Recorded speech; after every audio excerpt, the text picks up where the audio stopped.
you want to make sales through your content, through your organic marketing. If you want to do that, listen up.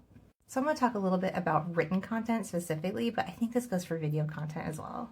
A lot of you are just stating the problem and then just like leaving people hanging. Recently saw a post over on LinkedIn about overspending and how sometimes, it's necessary, but if you do it too much, then, you're in the red too much and then you don't have a business, you just have an expensive hobby. I mean, that's a unique point of view and I generally agree, but like nothing about that post is like, oh, okay, that really grabs my attention and maybe I need to look into what I'm doing. Am I overspending? Like nothing in that post made me think beyond, yeah, good point.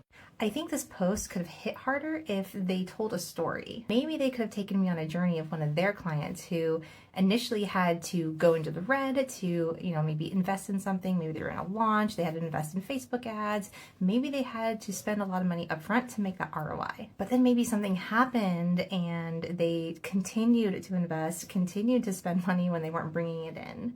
And maybe they didn't realize it. Maybe they weren't keeping track of their financials. There are so many different ways you could go with this, depending on if you're a business coach or you're a financial consultant. Like there are a lot of things going on, and that post didn't speak to anything specific. I mean, it could apply to a lot of different business owners. Who are you talking to? What kind of spending are you talking about? What kind of problems are you talking about? Like, why was I overspending? Was it necessary for me to overspend in the first place? Like, give me context, give me specifics so I can actually picture myself and if I can identify with it, or maybe I don't identify with it and I self-select myself out of it.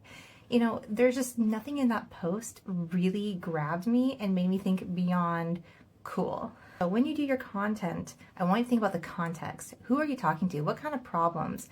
Don't just say like the basic problem, like dive into it. And the best way to do that is to give an example and to tell a client story. It is so much easier for us to picture ourselves when we hear it through the lens of someone else who's like us. Those short mic drop moments are necessary as well at times, but I think that you have to have a little bit more follow-up and dive into things a little bit deeper for those who really have impact. Make sure and follow for more tips on building your brand authority and using your brand to position yourself as a premium consultant or coach in your space.